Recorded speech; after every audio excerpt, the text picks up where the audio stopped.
Australia open men's singles లో దుమ్మురేపాడు Novak జోకోవిచ్. Semis లో defending champion Jannik sinner ను మట్టి కర్పించాడు.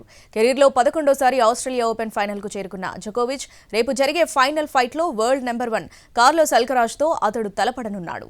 ఆస్ట్రేలియన్ ఓపెన్ లో నిన్న సంచలనాలు నమోదయ్యాయి. నలుగురు టాప్ సీడ్ టెన్నిస్ ప్లేయర్ల మధ్య రసవత్రంగా సాగిన సెమీస్ మ్యాచ్లు అభిమానులను మునివేళ్లపై నిలబెట్టాయి. 2 మ్యాచ్లు కలిపి దాదాపు 10 గంటల పాటు జరిగితే top seed Carlos Alcaraz, Serbia ఆటగాడు నోవాక్ జోకోవిచ్ టైటిల్ పోరుకు అర్హత సాధించారు.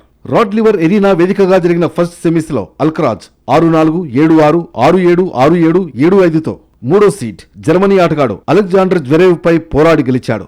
ఆస్ట్రేలియా ఓపెన్ చరిత్రలోనే అత్యంత సుదీర్ఘంగా సాగిన సెమీఫైనల్ గా రికార్డుకెక్కిన మ్యాచ్ లో 22 ఏళ్ల అల్కరాజ్ తన కెరీర్లో తొలిసారి ఆస్ట్రేలియా ఓపెన్ ఫైనల్ కు చేరుకున్నాడు.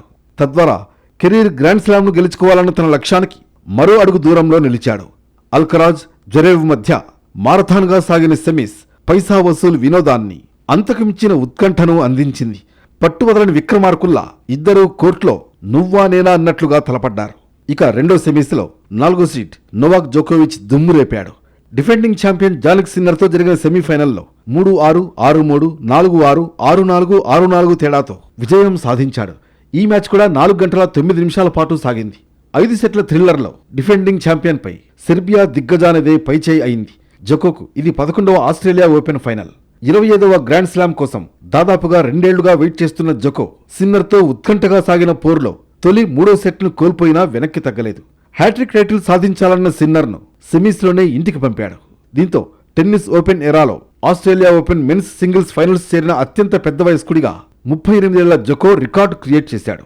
సిన్నర్తో జరిగిన 5 మ్యాచ్ల్లో ఓడిన జోకోవిచ్ సెమీస్లో మాత్రం ఆ తప్పులను రిపీట్ చేయలేదు. 2024 వింబుల్డన్ తర్వాత గ్రాండ్ స్లామ్ ఈవెంట్లో తొలిసారి ఫైనల్ చేరాడు. రేపు జరిగే ఫైనల్ ఫైట్లో వరల్డ్ నెంబర్ 1 కార్లోస్ అల్కరాజ్ తో జోకో తలపడనున్నాడు.